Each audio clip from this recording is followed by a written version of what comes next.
سر محمود اچکزئی کو اچانک سے اپوائنٹ کیا گیا ہے اور اس بارے میں جو تحفظات ہیں وہ بھی ہم دیکھ رہے ہیں کہ سامنے آ رہے ہیں، اور تحریک انصاف جو ہے وہ محمود اچکزئی کی حامی بن رہی ہے اس حوالے سے۔ آپ کیا کہتے ہیں کہ اس وقت جو اپوزیشن اتحاد نے ان کو نامزد کر دیا ہے اور وہ اب کھڑے ہو رہے ہیں اپوزیشن کے لیے، کیا لگتا ہے آپ کو کہ اس وقت پیپلز پارٹی اس کو ٹف ٹائم کے طور پہ دیکھ رہی ہے یا اس کو مینج کر لیں گے؟ دیکھیں، یہ تو جمہوریت کا اور پارلیمانی سسٹم کا ایک نارم ہے اس کا کہ جو اپوزیشن ممبران جس کو بھی نامنیٹ کریں تو ان کا پروگیٹو ہے۔ اور دیکھیں، اگر اپوزیشن کے اراکین ان کے لیے ووٹ کرتے ہیں تو پھر اکارڈنگ ٹو کانسٹیٹیوشن اینڈ پارلیمانی جو پروسیجرز ہے تو he will be elected as opposition leader. تو اس میں پیپلز پارٹی کا تو اس وقت کوئی آفیشیل موقف نہیں ہے، but again we respect democracy and procedure of the parliament. تو اس کے تحت اگر وہ نامنیٹ ہوئے ہیں اور الیکٹ بھی ہو جاتے ہیں تو پیپلز پارٹی کا تو اس پہ کوئی انپٹ یا کوئی اعتراض مجھے نہیں لگتا ہوگا۔ ٹھیک، اور سر کیا آپ اختلافات کی وجہ ہی سمجھتے ہیں کہ نون لیگ اپنے آپ کو کشمیر سے علیحدہ کر رہی ہے؟ انہوں نے آزاد کشمیر حکومت سے علیحدگی کا بھی اعلان کر دیا ہے، کیا یہ اختلافات کی وجہ سے ہی ہوا ہے؟ دیکھیں، آزاد کشمیر میں تو پیپلز پارٹی کی میں سمجھتا ہوں کہ نمبرز زیادہ ہیں اور ایسی پوزیشن میں کہ گورنمنٹ بنا سکتی ہے۔ تو نون لیگ کے پاس آئی ڈونٹ نو کیا ریزن ہے علیحدگی اختیار کرنے کا یا علیحدگی لینے کا، بٹ اگین یہ this is part of politics, and politics میں تو اس طرح کی چیزیں ہوتی رہتی ہیں۔ اب لیٹ سی کہ کیا ہوتا ہے آنے والے دنوں میں۔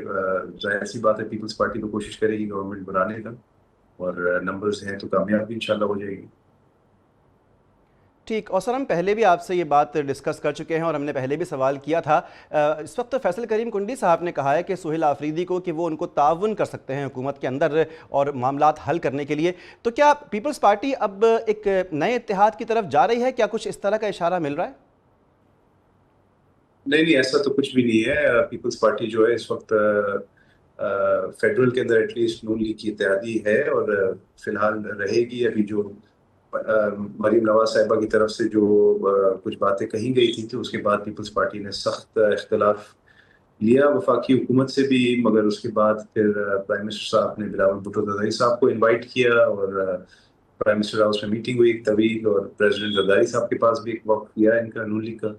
تو فی الحال تو ایٹ لیسٹ ایک مہینے کا ٹائم دیا گیا ہے۔ جو سی سی کی میٹنگ ہوئی تھی بلاول بھٹو زرداری صاحب نے کہا ہے کہ ہم ایک مہینے کا ٹائم دیتے ہیں، جو ہمارے ریزرویشنز ہیں اس کو نون لیگ دور کرے۔ تو جب تک ایک مہینے کا ٹائم ہے تب تک تو ایسی کوئی کنسیڈریشن نہیں ہے کہ ہم پی ٹی آئی کے ساتھ کوئی اتحاد بنانے جائیں گے۔ بٹ یس، کے پی کے اندر بیکاز جو ایک لا اینڈ آرڈر کا سچویشن ہے، جو ٹیررزم کا سامنا فیس کر رہے ہیں، تو اس وجہ سے گورنمنٹ کو جو بھی سپورٹ درکار ہوگی ہم دیں گے، چاہے گورنر کی طرف سے، چاہے جو ہمارے اراکین ہیں کے پی کی اسمبلی ہے ان کی طرف سے، چاہے as a party Peoples Party کی طرف سے، بیکاز سب سے پہلے پاکستان ہے۔ سیاست وغیرہ ہر چیز اپنی جگہ پہ، مگر پاکستان کے انٹرسٹ سے، پاکستان کے عوام کے انٹرسٹ سے بالاتر تر کوئی اور چیز نہیں ہے۔